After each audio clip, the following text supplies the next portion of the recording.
AI and the job, its effect on the job on various job industries for a while. I kind of wanted to shift and actually dial back the clock to where we were talking about cinema, movies. So I don't know if you've been, I know you and I were both into Game of Thrones back in the 2010s. So you know that House of the Dragon, the Game of Thrones prequel. I hope you know that season 2 is coming out, right? I'm looking excited. I'm excited and I'm looking forward to it. Yeah, Do you have any predictions? yeah, man. So I think Rhaegar. I'm hoping the bad guy is gonna make it out. But honestly, I have to rewatch season one, as I don't remember much. It's been like almost a couple of years now, right? So I don't remember. What are your predictions? Oh, I guess I am kind of. I guess this was kind of a biased question because I just rewatched the series a couple of nights ago. Mm, Not the whole series. It's just the first season. The entire House of the Dragon series is based on George R. R. Martin's book Fire and Blood, which is don't spoil it for me. okay. I'm not. No, no, no, no. I'm not gonna disclose too much. I'm not gonna go. When I say spoilers, I'm not gonna like tell the entire story. All I'm gonna say is this whole entire season is gonna be about the civil war in Westeros between the various factions of the House Targaryen, the Greens and the Blacks. The Blacks, led by the Greens are led by like Aegon, which is Alicent's son, and then Rhaenyra is leading the Blacks from Dragonstone. Rainier, yep. Assuming, because like Game of Thrones steered away a lot from the books at various points. I don't know if you noticed. Mm-hmm. But it for the most part, it remained true. But if I mean, of course, and it's no criticism because it's very hard to create a film adaptation of any book. You can never be 100% thorough with it. Never. So, what are your predictions? I mean, I think the Rainies. I think they messed up. The Greens messed up a lot by not ending all the Blacks when they had the opportunity at the end of last season. I think Yeah. there was this one character who had the opportunity to Oh, who had the yeah. That was oh man, what was her name? Rhaenys. Yeah, that was Rhaenys with her yeah, she had the chance right there to just blow them all up or man. I don't turn them understand all, why turn she them didn't. all up. Yeah. She didn't, so I think that's gonna come back to bite them. At least her. But Yeah, for sure. yeah, man. And yeah, if you read the books, Rhaenys does not it's not very good for Rhaenys. Got Yeah. it. But speaking of Game of Thrones, dude, Game of Thrones kind of, I don't know about you, but do you think it kind of Game of Thrones and Marvel, like the Avengers series, I feel like those films, like the Iron Man films and X-Men, I think they and Game of Thrones defined the 2010s. So films and TV shows that defined eras, because like in the 2010s, from 2011, literally when I graduated high school until I graduated from finished my undergrad, Game of Thrones was in syndication during the entirety of it. So and I was in high school. I finished high school and got through college throughout the 2010s. So it literally, I just remember everybody was talking about Game of Thrones and Marvel all the time. And before that, the decade before that was the 2000s. Everybody was having the same enthusiasm and the same conversations about like Harry Potter and Lord of the Rings and Pirates of the Caribbean.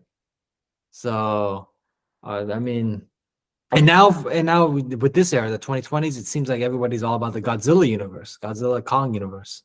So, what are your So thoughts? wait, Oh, my thoughts, man. I think Game of Thrones is a really good one. You can't forget about Breaking Bad, and I think in the Oh yeah, 2000s, The Walking Office, Dead. Parks and Rec. In 2010s, The Office and Parks and Rec. And in 2000s, I think Lost was big. I think did Godfather, not Godfather, The Sopranos came out in the 2000s. Sopranos. How did I forget about Sopranos? One of my favorite shows. Yeah, Yeah, yeah, it came out in the 2000s as well. I think that was huge. yeah. But yeah, man, I think 2020, that's a really good observation. Yeah, the Godzilla versus Kong lore has been big. I know the Planet of the Apes movie just came out. That's gonna be, I think, Oh yeah. another good movie to watch. But The only reason I remember the first of the Planet Eight of the Apes films, was because it had Draco Malfoy and James Franco in them. That pretty um decent casting.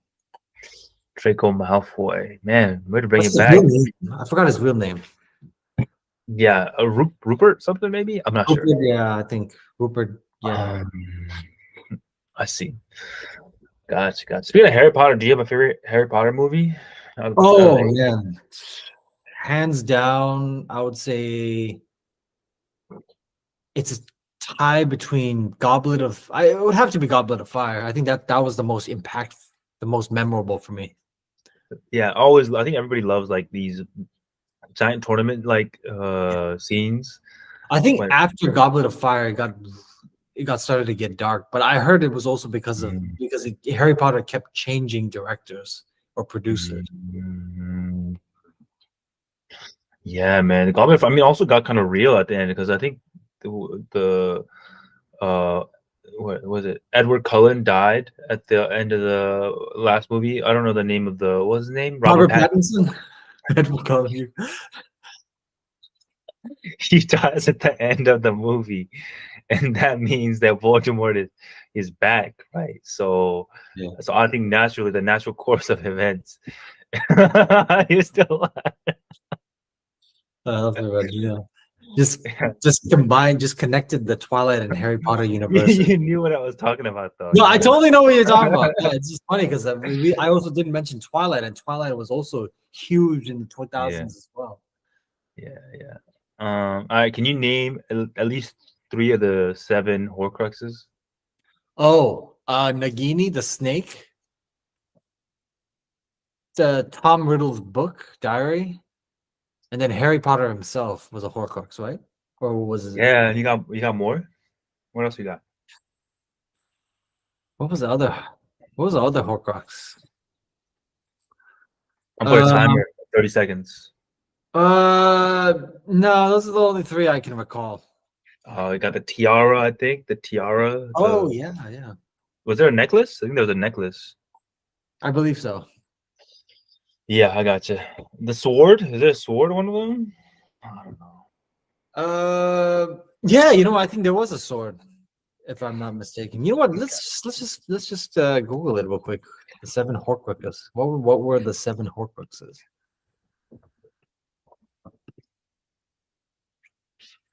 So yeah, 7. All right. So are you seeing this? Yeah. So yeah, so 7. Yeah, the 7 Horcruxes: Tom Riddle's diary, Marvolo Gaunt's ring, Salazar Slytherin's locket. So you're right about the necklace. Helga Hufflepuff's cup, Rowena Ravenclaw's lost diadem, Voldemort's snake Nagini. I was right, and number 1 was Harry Potter himself. Harry Harry All Potter. right. No, I'm not even gonna pretend. I'm not even gonna attempt the accent. Avada Kedavra. Oh man, yeah. But you mentioned the Sopranos earlier, and that's one thing I will not dare ever revealing any spoilers for.